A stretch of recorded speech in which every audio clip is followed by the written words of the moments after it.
जय श्री कृष्ण। राधे राधे। श्री कृष्ण शरणम मम। वल्लभ घनश्यामम पूर्ण नामम अत्यभिरामम प्रीतिकरम भजनंद कुमारम सर्वसुख सारम तत्व विचारम ब्रह्मा परम। कार्तिक मास महात्म्य का 25वां अध्याय। इतनी कथा सुनकर सत्यभामा से श्री कृष्ण ने कहा, हे प्रिय, राजा पृथु ने जब नारद जी के श्रीमुख से कार्तिक मास की वार्ता सुनी तो वे अति प्रसन्न हुए। उन्होंने नारद जी का पूजन किया और उनको विदा किया। हे सत्यभामा, यही कारण है कि कार्तिक और माघ मास मुझे अति प्रिय है।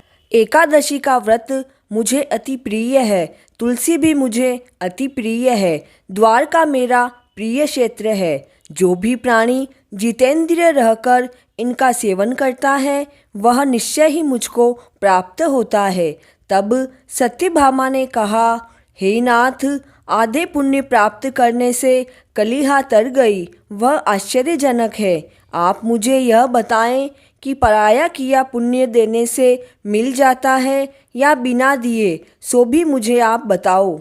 भगवान श्री कृष्ण ने कहा, जिस प्रकार बिना दिए हुए पाप और पुण्य प्राप्त होते हैं उस कर्म को सुनो। सतयुग, त्रेता और द्वापर में देश, गांव और कुल सभी पाप पुण्य के भागी होते हैं, मगर कलयुग में प्राणी को अपना किया हुआ स्वयं ही भोगना पड़ता है। सत्सर्ग द्वारा भी पाप पुण्य एक दूसरे को प्राप्त होते हैं। एक जगह बैठने से, विषय करने से, विवाह संबंध से, एक बर्तन में भोजन करने से सत्सर्ग हुआ करता है। विद्या देने से, यज्ञ कराने से, एक पंक्ति में भोजन करने से प्राणी को चौथाई अंश प्राप्त होता है। देखने से अथवा मनन करने से 100वां भाग प्राप्त होता है।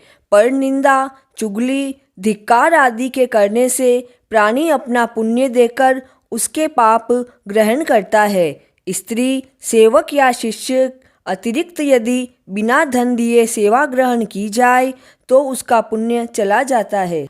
पाती में बैठकर प्राणी के साथ जो दुभाती करता है उसका पुण्य क्षीण हो जाता है। संध्या पूजन आदि करते हुए प्राणी को कोई छू लेता है, वह अपने पुण्य को गंवा देता है। धर्म के नाम पर जो धन मांगता है उसका फल दानी पाता है। पराये द्रव्य से जो धर्म दान आदि करता है उसका वास्तविक पुण्य धन देने वाले को प्राप्त होता है।